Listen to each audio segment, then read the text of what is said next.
Évangile de Jésus-Christ selon saint Luc. En ce temps-là, Jésus descendit de la montagne avec les 12 et s'arrêta sur un terrain plat.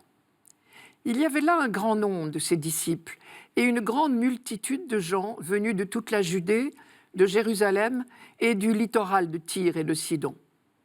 Et Jésus, levant les yeux sur ses disciples, déclara « Heureux, vous les pauvres, car le royaume de Dieu est à vous. Heureux, vous qui avez faim maintenant, car vous serez rassasiés. Heureux, vous qui pleurez maintenant, car vous rirez. Heureux êtes-vous quand les hommes vous haïssent et vous excluent, quand ils insultent et rejettent votre nom comme méprisable à cause du Fils de l'homme. Ce jour-là, réjouissez-vous, tressaillez de joie, car alors votre récompense est grande dans le ciel. C'est ainsi en effet que leur Père traitait les prophètes. Mais quel malheur pour vous les riches, car vous avez votre consolation. Quel malheur pour vous qui êtes repus maintenant, car vous aurez faim. Quel malheur pour vous qui riez maintenant, car vous serez dans le deuil et vous pleurerez. Quel malheur pour vous lorsque tous les hommes disent du bien de vous. C'est ainsi en effet que leur Père traitait les faux prophètes. On retrouve ici le langage des prophètes d'Israël, tantôt sévère, menaçant, tantôt encourageant. Sévère, menaçant quand le peuple fait fausse route, se trompe de valeur. Encourageant quand le peuple traverse des périodes de détresse et de désespoir. Ici, Jésus, regardant ses disciples et au-delà d'eux la foule, éduque leur regard. Il reprend ces deux langages prophétiques. Et on retrouve là le même discours que dans la première lecture de ce dimanche, le texte de Jérémie.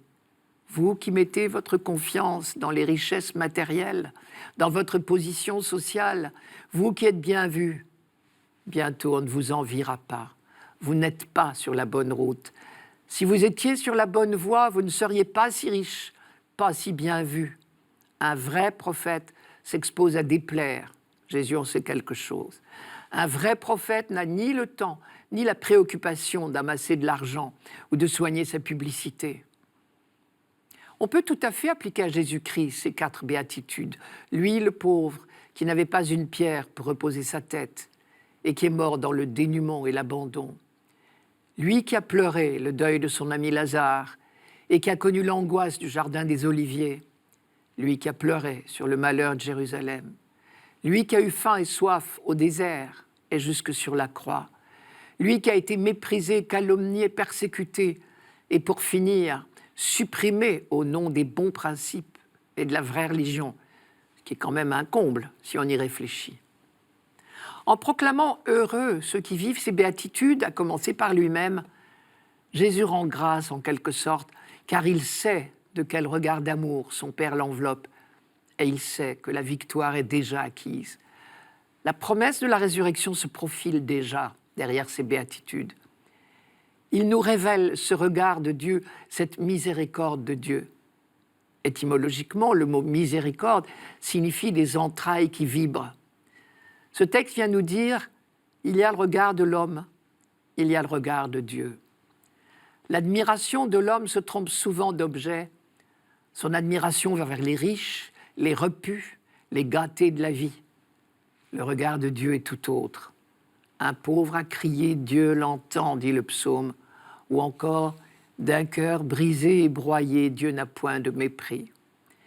Isaïe va même jusqu'à dire, dans la souffrance qui broie son serviteur, Dieu l'aime avec un amour de prédilection. Les pauvres, les persécutés, ceux qui ont faim, ceux qui pleurent, Dieu se penche sur eux avec prédilection. Non pas en vertu d'un mérite de leur part, mais en raison de leur situation même. Et Jésus ouvre ici nos yeux sur une autre dimension du bonheur. Le véritable bonheur, c'est ce regard de Dieu sur nous. Et alors, sûrs de ce regard de Dieu, les pauvres, ceux qui pleurent, ceux qui ont faim, trouveront la force de prendre leur destin en main. Comme le traduit en Eshuraki, le mot « heureux » veut aussi dire « en marche ». Par exemple, le peuple guidé par Moïse a trouvé la force de sa longue marche au désert du Sinaï dans la certitude de la présence constante de Dieu à ses côtés.